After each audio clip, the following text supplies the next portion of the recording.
I stood between two men who had spent 10 years waiting to destroy each other. One had sold his soul for a career. The other had sold his life for revenge. They thought I was just a pawn, a lonely woman they could use to settle an old debt. But as the salt air filled my lungs and the secrets began to bleed out, I realized something they hadn't. I was the only one holding the pen. And in my version of the story, no one gets out clean.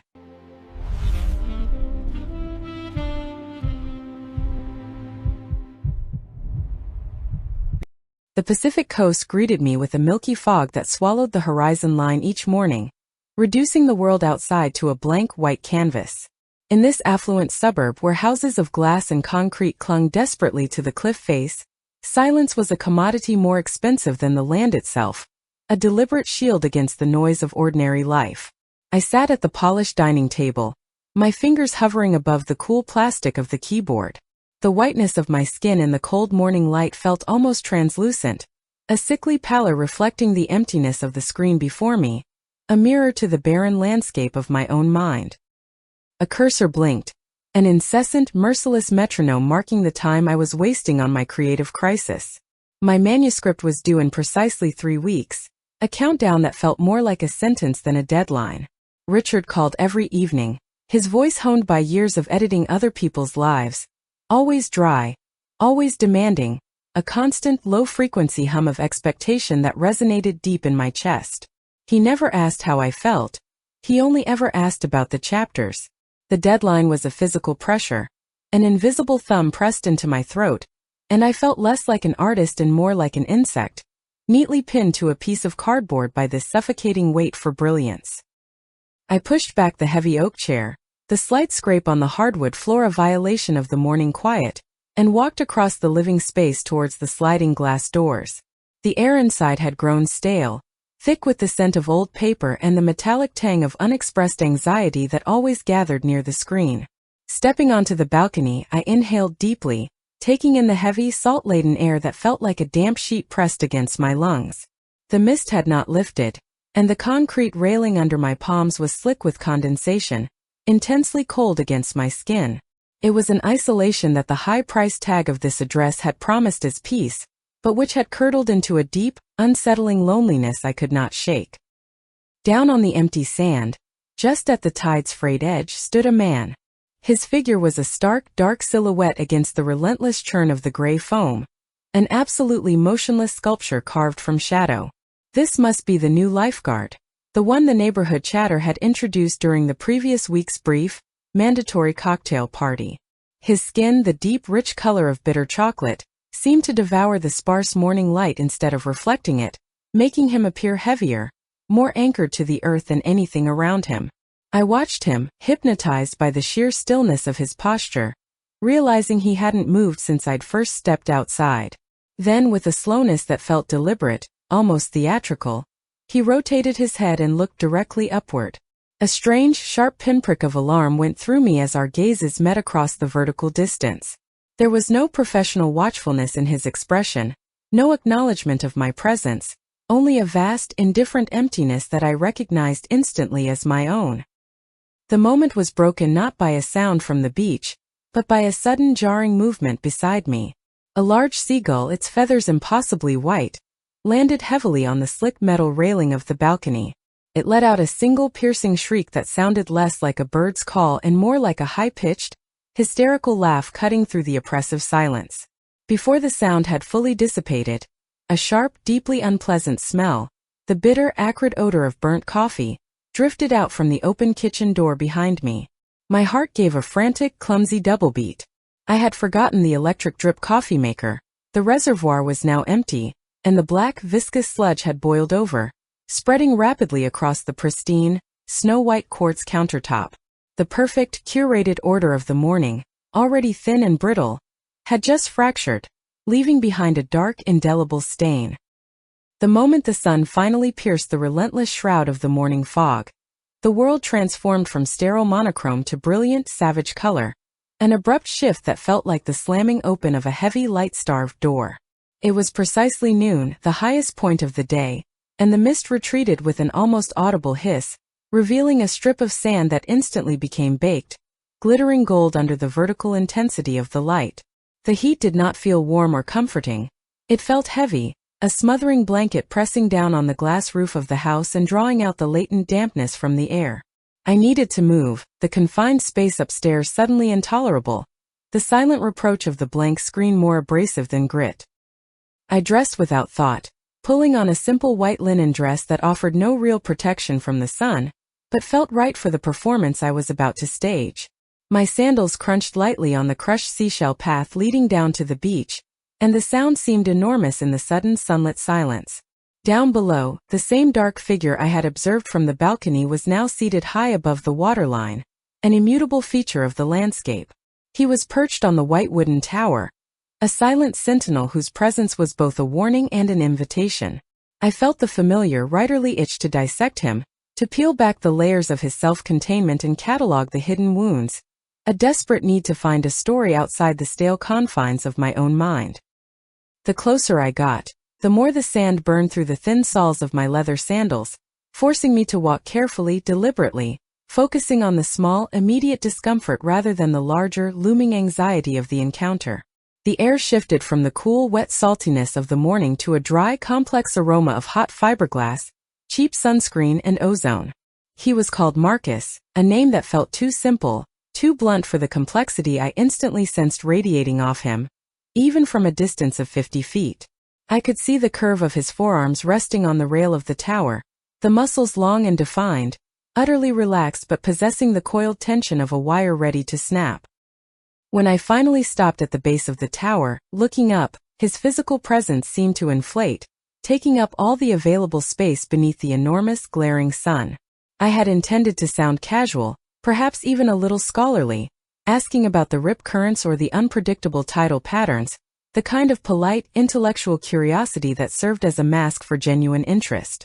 But the carefully constructed words dissolved in the dry heat before they even reached my lips, replaced by a sudden, choking awareness of my own pale fragility in contrast to his sheer, dark physicality. He didn't immediately acknowledge my presence, maintaining a focused, almost meditative stare at the dazzling, restless water.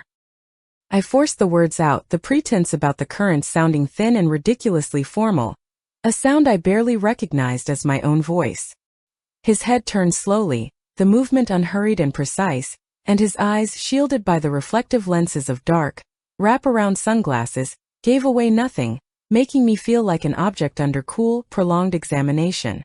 The silence stretched until it grew brittle, threatening to crack under the pressure of my unspoken need.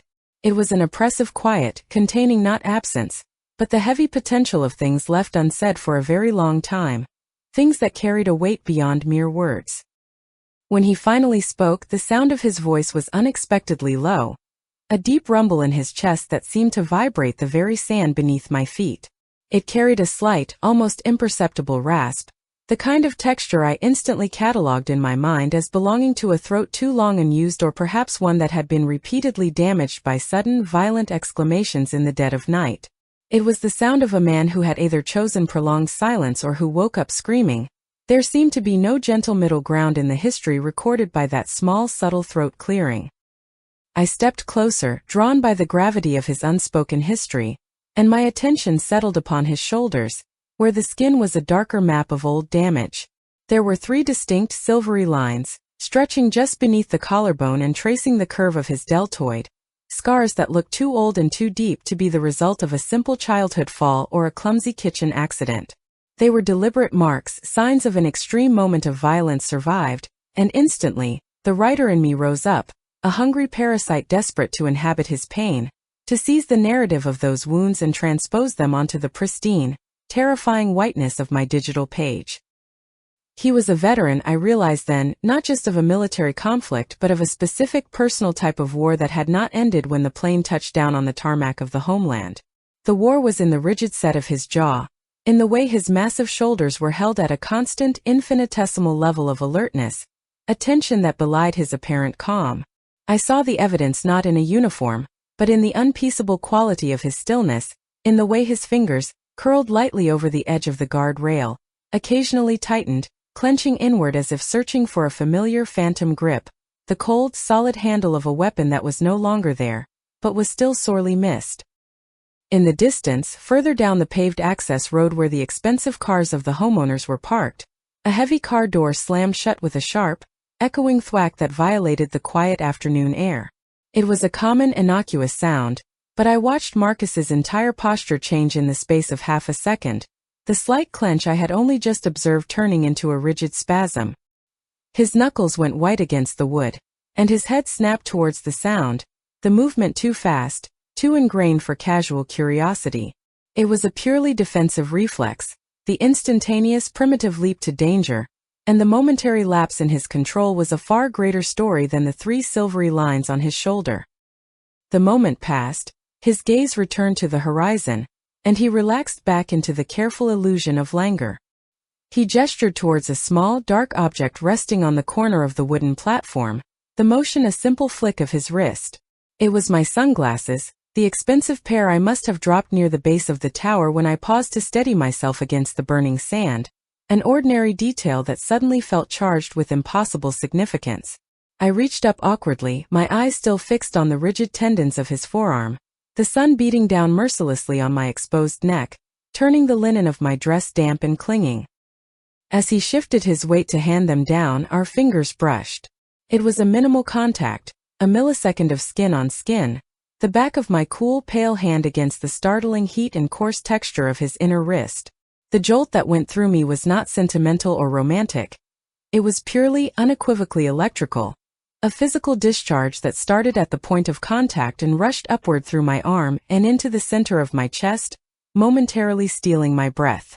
The shock was immediate, intrusive, and profoundly disturbing, a sudden unwanted reconnection with a sensory world I had deliberately abandoned. I pulled my hand back too quickly, fumbling the dark glasses, which clattered harmlessly against the wood but sounded like a gunshot in my ears. I felt the heat rising in my cheeks, a blush of embarrassment and something far more primal that I refused to name. My own fingers, delicate and almost transparently white from the months spent indoors, seemed frail, almost non-existent against the deep, earthy richness of his dark skin. It was a jarring, almost sacrilegious contrast, yet in that flickering moment of undeniable contact, it also felt profoundly right, the one true order of things in a world of manufactured, suffocating white quiet. I mumbled a quick, inadequate thank you, turning away before I could allow the strange, heavy silence to descend again. The conversation about the currents was forgotten, rendered meaningless by the single brief touch. I walked back toward the house, my sandals now dragging through the gritty sand, the simple task of locomotion feeling suddenly complicated, my limbs heavy, disconnected from my core. The bright sunlight, which had initially been a relief, now felt like a brutal spotlight, exposing the raw, humming tension beneath my skin.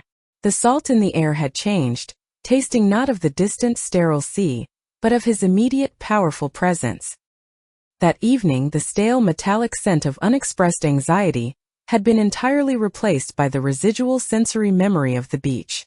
I sat down at my desk, not because I was obligated to, but because the kinetic energy generated by that afternoon's exchange demanded a release, a transformation into something tangible.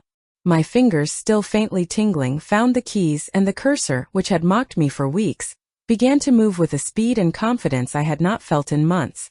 I wrote without editing, without judgment, letting the words pour out, each sentence imbued with the low, husky quality of his voice and the phantom weight of his hand. I wrote through the sunset and into the darkness, chasing the ghost of the story that had imprinted itself onto my nerve endings.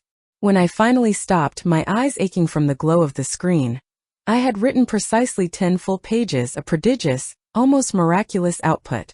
Every single line of the text, every new fragment of plot, was saturated with the lingering, undeniable aroma of dried salt, hot sunscreen, and the heavy, honest scent of male sweat.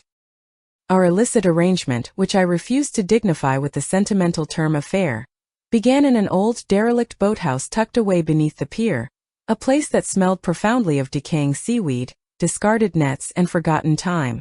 The location itself was a narrative, dark, damp, and built on unstable pilings that groaned with the shifting tide, perfectly mirroring the precarious foundation of what we were building.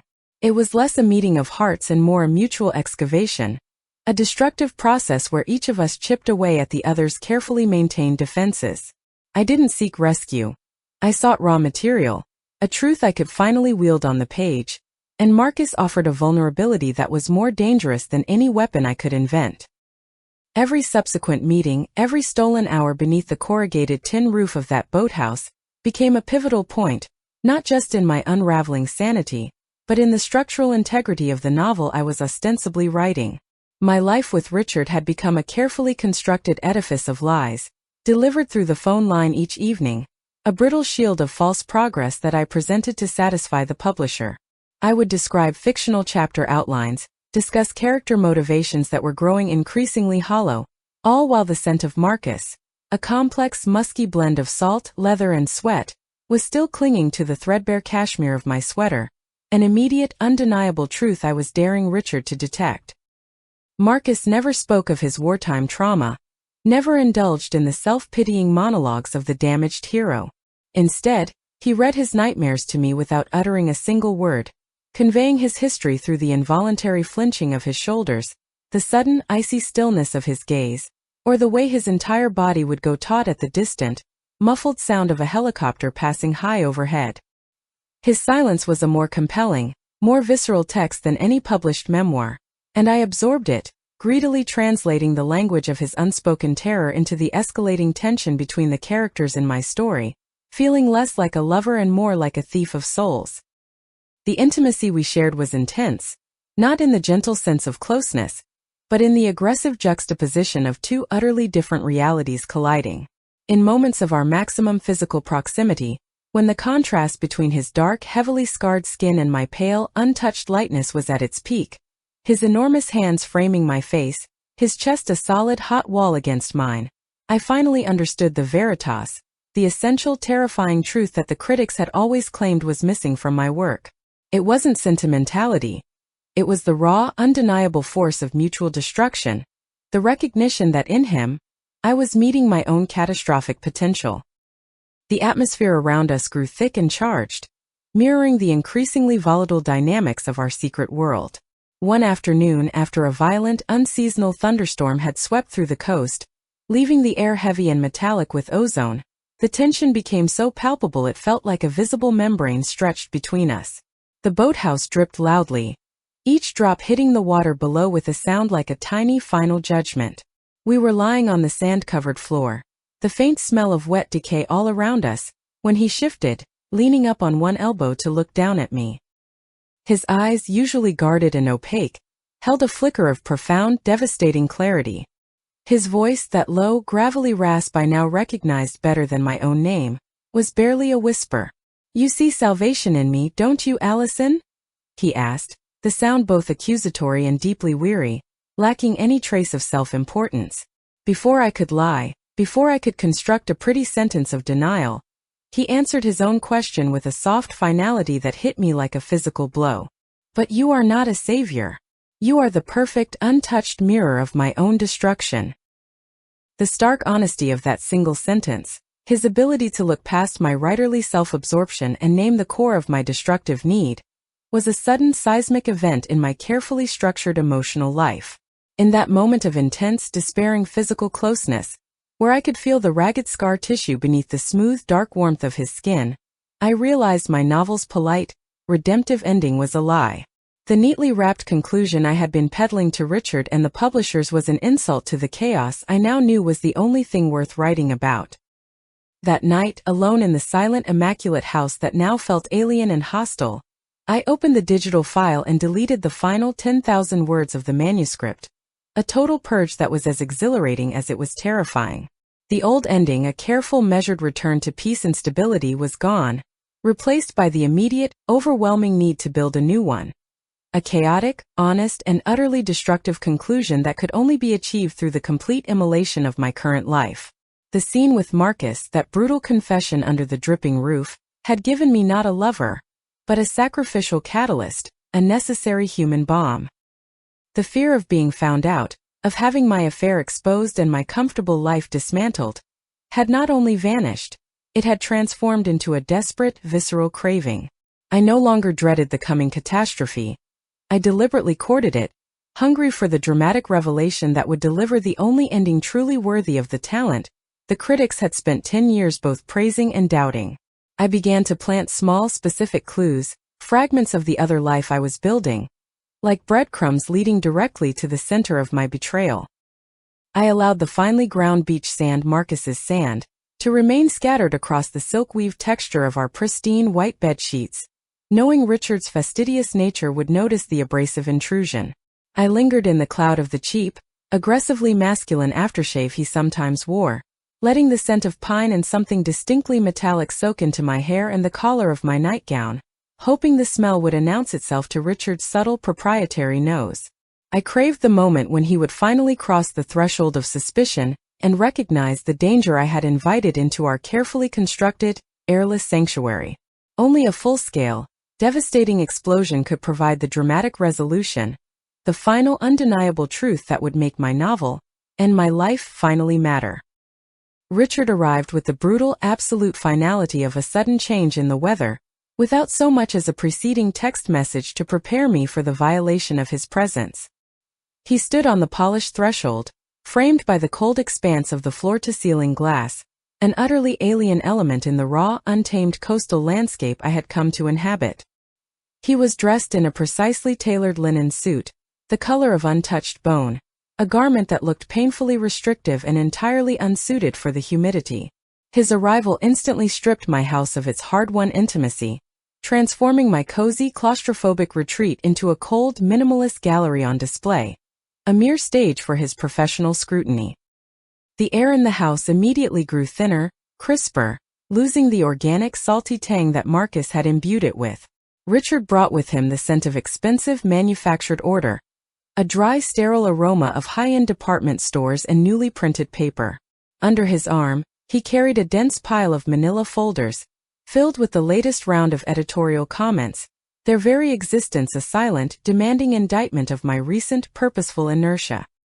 He also presented me with a bottle of a ridiculously old, rare Bordeaux, a gesture of assumed intimacy that felt utterly empty, the complex flavor of the wine already tasting like sour, expensive vinegar in my imagination compared to the intense, mineral saltiness of Marcus's skin. The evening was a carefully orchestrated performance of normalcy, ending with us seated in an absurdly upscale, glass-enclosed restaurant clinging to the cliffside. Richard spoke at length about the minutiae of the publishing world, subsidiary rights, the latest social media marketing strategies, and the projected sales figures of my upcoming failure. His voice was a calm, dispassionate drone, a high-frequency sound that grated on my nerves, forcing me to cling to the rim of my wine glass, the stem cold and slippery between my fingers. I pretended to listen, offering the occasional non-committal hum of assent, but my true focus was entirely outside the brightly lit, sterile bubble of our conversation. Through the massive window, beyond the reflection of Richard's perfectly composed face, I could see the beach, now washed in the soft, bruised colors of twilight. A single figure moved along the tide line, a dark, unmistakable silhouette performing his final solitary patrol of the day. It was Marcus walking slowly, deliberately, his presence down there a fixed, undeniable point of gravity that anchored my wildly spinning reality. His body language, even at that distance, spoke of a primal, uncomplicated dedication to the boundary between sea and land, life and death, a truth that made Richard's elaborate discussion of market positioning seem pitifully small and ultimately meaningless. The tension across our small linen-draped table did not mount with shouted words or overt accusations. It grew in the terrifying, infinitesimal silences between Richard's sentences. As he leaned forward to explain a complex royalty structure, his eyes, usually preoccupied with the interior landscape of commerce, flickered down to the left side of my neck. I felt an instant, cold dread seize my stomach, the immediate sickening recognition that I had not been thorough enough in my hurried morning self-examination. The silk scarf I had carefully arranged to cover the area must have slipped, revealing a small, faint discoloration I had acquired in the close, dark confines of the boathouse. It was not a bruise, not an obvious dramatic mark, but a subtle reddish mark, the almost translucent trace of a too strong bite, or perhaps merely the abrasion left by rough stubble against delicate skin. It was undeniable proof of a recent passionate consumption. Richard saw it, but his expression did not crack. There was no theatrical gasp, no explosion of rage or pain. Instead, his mouth merely stretched into a colder, tighter, more terrifying version of his habitual polite smile, an expression that suggested intellectual disappointment rather than emotional betrayal. His eyes, fixed on the minuscule mark, held the clinical detachment of a scientist observing an unexpected, but ultimately predictable bacterial growth. "You need to understand the material better, darling," he said, his voice retaining its impeccable conversational pitch, as though discussing the weather. He delicately placed his heavy silverware down on the plate, the slight metallic sound echoing in the silence he had manufactured. "Your heroine's crisis of conscience is still too abstract, too polished. It lacks texture." He paused, a masterful editor using a break in the text for maximum effect, his gaze finally lifting from my neck to meet mine, the smile never wavering. "Perhaps tomorrow night, we should invite one of the locals over for a casual dinner. Someone earthy. Someone whose life has real, tangible consequences. It might help you connect with the source material." The implicit threat was breathtaking in its elegance and its cruelty. He hadn't accused me of an affair. He had accused me of bad research, of inadequate preparation. He had framed my sin not as a moral failing, but as a professional one, turning my secret lover into a mere local source for texture. The realization that he knew, that he was playing a deliberate, coolly calculated game of cat and mouse, was more intoxicating than any drug. He wanted a performance, and I realized I would give him one, but it would be the one I was writing, not the one he was editing. It was precisely 2 o'clock in the morning, the darkest, quietest hour, when I finally made my move. Richard was upstairs, a deep, even snore rising faintly through the open stairwell, a predictable, almost mechanical sound that felt insultingly innocent. I pulled on a pair of dark jeans and a heavy, shapeless sweater, feeling the familiar, thrilling resistance of the ocean air as I slipped out the glass door and onto the balcony. The tide was out, the exposed sand below a glistening black expanse under the cold light of a quarter moon. I didn't call him, I didn't need to. I descended the winding wooden stairs that clung to the cliff face, my bare feet silent on the damp wood, tasting the risk with every careful step. The air at the bottom was dense and heavy, smelling of cold mud and the deep, mysterious waters of the midnight sea. Marcus was waiting exactly where I knew he would be. At the foot of the cliffs, near the treacherous cluster of dark, wet rocks, a shape barely discernible from the shadows. The danger of being discovered, of Richard waking, or merely rolling over and finding my side of the bed cold, was an immediate, sharp sensation, a rush of pure, undiluted adrenaline that slammed into my bloodstream. The intensity of the possible catastrophe was a profound intoxicant, more potent than any physical act of intimacy could ever be. I ran the last few feet of sand into his waiting arms, not out of passion, but out of necessity, driven by the need to escalate the conflict. The contact was rough, urgent, all heat and desperation, and as he pressed me hard against the cold, jagged surface of the rock, the physical discomfort was a secondary, welcome stimulus. This profound shared risk was the real climax, the moment of pure, honest tension that had been missing from every sentence of my previous work. This fear, this adrenaline, this raw, elemental defiance was the new fuel. I would not allow Richard's cool, intellectual game to dictate the terms. The next chapter would be written at the absolute, terrifying edge of the cliff, where my heroine finally and completely decided to burn everything down. The dinner for three was not merely a social obligation. It was the designated arena for the confession I had been meticulously rehearsing in front of the cold, blank glass of the mirror all afternoon. I had carefully constructed my monologue, a precise architecture of self-justification and dramatic ultimatum, ready to demolish my comfortable, sterile life for the phantom promise of a genuine connection with a man I realized, with a sickening jolt, I barely knew beyond the visceral, tactile reality of his body. The high, exhilarating risk of the previous night had solidified my resolve. The destruction had to be public, absolute, and televised, a spectacle worthy of the novel's new catastrophic ending. Richard was already seated at the dining table, the polished mahogany reflecting the sharp angles of his bespoke suit, a picture of tranquil, patrician control. The air was thick with the scent of his expensive, carefully chosen cologne and the faint, citrusy aroma of the elaborate, catered meal he had arranged. I sat opposite him, feeling the fine, taut threads of my rehearsed words beginning to fray under the relentless pressure of his silent, knowing watchfulness. The front door chime sounded precisely on the hour, the gentle melodic tone a ridiculously cheerful introduction to the disaster about to unfold within the pristine walls of our house. Marcus entered the room last, and the entire atmosphere shifted violently, the way air is displaced by a sudden solid mass. He was dressed simply in a dark, unadorned cotton shirt that looked both too small and entirely natural on his powerful, heavily muscled shoulders, and a pair of worn canvas trousers. He didn't carry the sterile scent of the house. He brought with him the complex, raw smell of the outside world, salt, sun and honest working sweat. Standing next to Richard, with his impeccable tailoring and intellectual thinness, Marcus looked like a magnificent, dangerous predator accidentally contained within the restrictive, elegant cage of a domestic petting zoo. I watched him move toward the table, every step deliberate and heavy, the movement of a man unaccustomed to such polished floors, and I felt the familiar electric current of proprietary desire mixed with sheer exhilarating panic. I opened my mouth, the first carefully chosen words of my prepared speech already forming on my tongue, ready to launch the first torpedo that would sink the vessel of my marriage. I wanted the sound of my voice to be the definitive declaration of war, a clean, sharp break that there would be no going back from. But before the first word of my confession could escape, Richard pushed back his chair, the slight scrape on the hardwood the loudest sound in the suddenly airless room. He rose slowly to his full, slender height, and a smile of chilling, absolute triumph spread across his face. A smile that had nothing to do with hospitality or politeness. It was a winner's smile, cold and complete. He extended his hand, not in greeting, but in a final damning salute.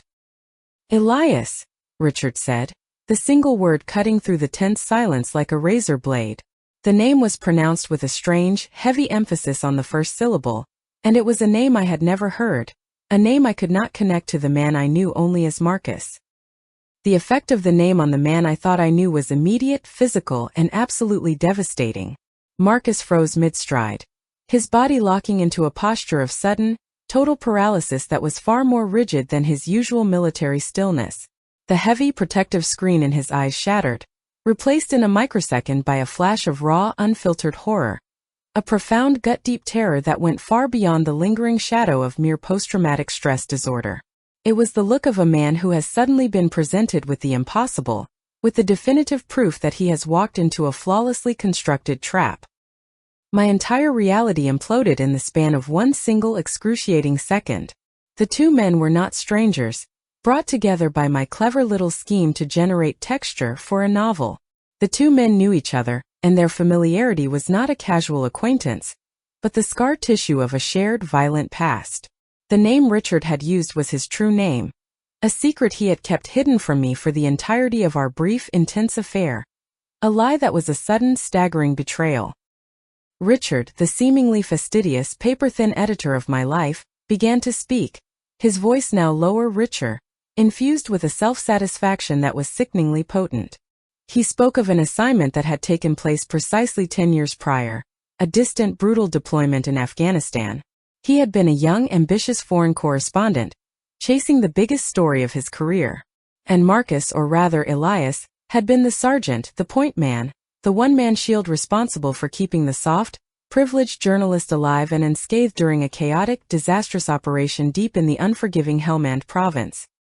The story unfolded not through continuous narrative, but through heavy, pregnant pauses and the clinical precision of Richard's delivery, each word carefully chosen to inflict the maximum amount of damage. He described a firefight, a split-second decision, a disastrous miscommunication. The details were deliberately vague, obscured by the fog of war. The core of the truth, however, was brutally clear. Richard had seen a chance to get his story out, an opportunity to save his own career by abandoning the military unit, an act he then meticulously covered up and spun into a heroic piece of embedded journalism that launched him into publishing stardom. The truth came out not in a sudden violent confrontation, but in a slow, elegant, articulated dismantling of everything I thought I knew. Richard hadn't just secured his fame. He had purchased his entire current immaculate life, the expensive house, the successful career, the prize-winning author wife, at the price of Marcus's honor, his reputation, and the lives of the men Marcus had been forced to leave behind due to the betrayal. The sergeant had been court-martialed, dishonorably discharged, his life utterly ruined while the journalist collected accolades. I looked at the man who was my husband, seeing for the first time the steel-cold core of ruthlessness beneath the polished veneer. I looked at the man I had risked everything for, seeing him not as a damaged hero of my own creation, but as a man consumed by a decade-long hunt for justice. The sudden agonizing clarity was a physical pain. The accidental encounter on the beach, the intense magnetizing connection, the timing, the location, none of it was random. Marcus hadn't stumbled upon a lonely, crisis-ridden novelist. He had been tracking Richard, a predator circling his prey, and I, the self-proclaimed creator of worlds, had merely been the perfectly positioned, perfectly useful instrument, the unsuspecting key to unlock the door to his old enemy. The prepared confession of love and destruction died in my throat, replaced by a bitter metallic taste of humiliation and a complete crushing sense of irrelevance. I was not the author of this story.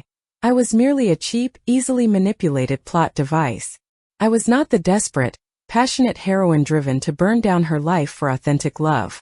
I was the unwitting pawn in a decade-old simmering war between two men, a piece of collateral damage, whose function in the narrative was now coming to a swift, brutal, and entirely unsatisfying close. The crushing realization that my whole dramatic, self-aggrandizing quest for truth and texture had all been a terrible, humiliating mistake left me utterly speechless, sitting frozen between the man who had bought his career with a betrayal and the man who had tried to avenge his life with a lie. The final scene unfolded not in a dramatic explosion of anger or violence, but with a horrifying, elegant quietude that was far more absolute than any sound.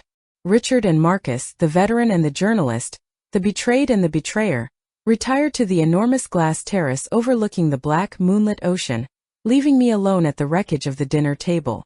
I could see their dark silhouettes through the glass, standing close together, the physical contrast between Richard's intellectual slenderness and Marcus's raw, grounded mass starkly visible. I expected shouting, the tearing open of old wounds, the raw, visceral catharsis that should have been the final scene of the war they had been fighting for a decade. Instead, I heard no raised voices, only a low, continuous murmur, the quiet, almost affectionate tone of men settling a long-standing, complicated business debt. While the two men bartered for their future over the abyss of their shared toxic past, I began to pack. My movements were slow, precise, and entirely devoid of the emotional frenzy I had so desperately sought for my fictional heroine. The realization that had hit me at the dinner table, that I was a pawn, had instantly granted me an icy, liberating clarity. The truth, the moral high ground, the redemptive exposure I had thought was necessary to save my life, was, I suddenly understood, entirely useless to everyone but me. Richard did not want to confess. He wanted to control the narrative. Marcus did not want justice. He wanted a resolution and perhaps a financial exit from his impossible life. They were trading in secrets, and I, the self-proclaimed truth-teller, was no longer necessary to the transaction. I focused on the tactile reality of leaving, the rustle of tissue paper, the click of the suitcase lock, the metallic scent of my expensive jewelry. Through the glass, I saw the culmination of their discussion. Richard reached into his inner pocket, pulled out a document that gleamed faintly white in the darkness, and handed it to Marcus. It was, I knew instantly, an offer of a large, sustained, lifetime financial settlement, and the promise of absolute, mutual silence regarding the incident that had transpired precisely 10 years prior in the mountains of Afghanistan. Marcus took the paper, folded it once, and then in a gesture of grotesque finality, they shook hands, their hands meeting not over a table, but over the invisible churning chasm of their shared betrayal. They had traded honor for gold, and justice for a comfortable invisibility, and I realized that in their world, this was the most pragmatic, most predictable of all possible endings. I left the house before dawn, taking only 2 small suitcases and the laptop containing the completely rewritten manuscript. The milky, suffocating fog had returned, the world outside swallowed by a familiar, blank white canvas that felt newly symbolic of my own emotional tabula rasa. I felt no sorrow, no bitterness, and certainly no regret for the lie I had lived or the risks I had taken. Instead, a strange, cold, professional triumph settled over me, a feeling of deep, quiet satisfaction that came from having finally witnessed the world as it truly was. A ruthless negotiation where sentimentality was a liability and information was the ultimate currency. I had been a victim of a story, but I was leaving as the author of a devastating new one. The manuscript I finally submitted was no longer the dark, conventional romance I had originally conceived. It had become a scorching forensic document, a confessional novel that meticulously detailed the events of the past few months, the fake affair, the decade-old betrayal in a foreign land, and the brutal final negotiation I had witnessed on the terrace. I wrote it under my own name, an act of intentional professional suicide and literary immolation, revealing every last dirty secret of my husband's past, and exposing the true dishonorable history of the man I had called Marcus. The writing was clean, sharp, unforgiving, imbued with a clarity of purpose that had been missing from my work for years. The reception was not merely positive, it was seismic. The book became an instantaneous global phenomenon, a searing, uncomfortable masterpiece of autofiction that was hailed for its ruthless honesty and its unflinching examination of ego, masculinity, and the high price of silence. The awards followed swiftly, the prize money accumulating into millions of dollars that I no longer needed, but accepted as the final public tally of my victory. I had achieved the fame and the critical validation I had always craved, but it came wrapped in the wreckage of the lives I had deliberately used as my raw primary source material. The fallout was equally precise and satisfying. Richard, the master manipulator, lost his reputation, his credibility, and his position at the publishing house in a matter of weeks, the carefully constructed edifice of his professional life collapsing under the weight of the documented truth. Marcus, the tragic hero I had wrongly cast, disappeared shortly after the book's release, his face and story now infamous. The financial deal he had negotiated with Richard was nullified by the public exposure, and the subsequent investigations into the long-buried Afghanistan incident led to a warrant for his arrest for old crimes that had been conveniently overlooked until my text brought them to global light. I still live in the house on the coast, the glass and concrete structure now feeling more like a fortress than a cage. I am wealthy beyond measure, famous in the way that only a writer who has committed an act of spectacular public self-cannibalism can be, and absolutely profoundly calm. The quiet of the house, which once felt suffocating, is now a welcome silence, a clean slate upon which no one else can write. On literary forums and in academic journals, the debate continues, a low, persistent hum of ethical hand-wringing. Did Alison have the moral right to exploit two men's lives so ruthlessly, to use their trauma and their betrayal as mere narrative scaffolding? I don't care about their arguments. I know the only answer that matters, the truth I had bled for and finally grasped in the cold, clear light of that dawn. In the end, the only thing that ultimately, decisively matters is who holds the pen. I did not win their war with passion, or with courage, or with the kind of physical force they understood. I won their war by taking their events, their suffering, and their secrets and calmly, mercilessly, committing them to the permanent record. I was a pawn who became the chronicler, and the final word belonged to me, making this the most perfect, most inevitable, and most justly written ending of all.